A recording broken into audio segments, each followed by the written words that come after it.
नमस्ते दोस्तों। मैं आज आपको एक जीवन का अर्थ बताने वाली बहुत ही प्रेरणादायी कहानी बता रहा हूँ। एक बार पिताजी अपने बच्चे को लेके पहाड़ पर जाते हैं। छोटा बच्चा होता है और पहाड़ के ऊपर जाने के बाद उसे कहते हैं कि एक ज़ोर से आवाज़ दो। तो वो ज़ोर से चिल्लाता है, हेलो। छोटा बच्चा होता है और वो जब हेलो बोलता है तब पहाड़ से एको आता है, हेलो। उसे बहुत आश्चर्य होता है क्योंकि जीवन में पहली बार ये एको सुनता है। तो वो ज़ोर से कहता है, आप कौन हो? तो सामने से वापस आवाज़ आता है, आप कौन हो? तो उसे थोड़ा गुस्सा आ जाता है और वो कहता है, तुम कायर हो, मेरे सामने क्यों नहीं आते? वापस वही आवाज़ आता है, तुम कायर हो, मेरे सामने क्यों नहीं आते?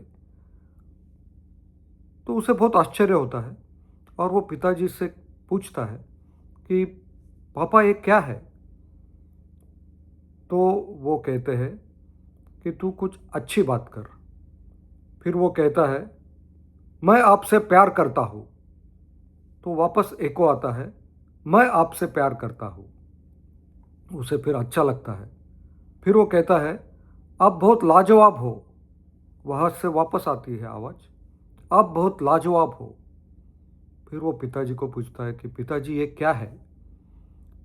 तो पिताजी कहते हैं कि इसे फिजिक्स में इकोसिस्टम कहते हैं, इको कहते हैं।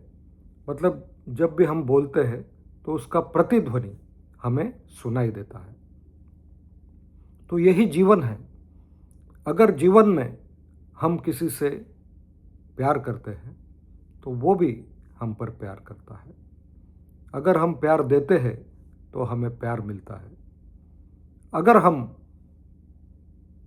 किसी को क्षमा करते हैं तो लोग भी हमें क्षमा करते हैं।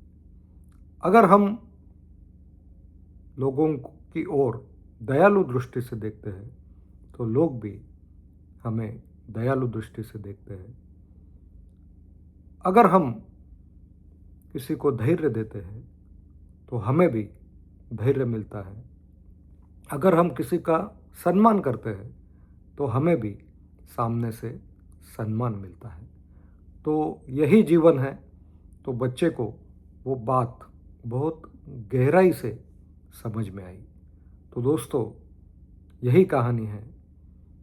यही कहानी का मर्म है कि अगर हम किसी से प्यार चाहते हैं तो हमने भी प्यार करना चाहिए।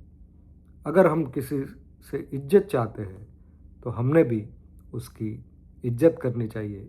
और अगर हम सम्मान पाना चाहते हैं तो हमने भी लोगों का सम्मान करना चाहिए। Thank you very much. Have a nice day.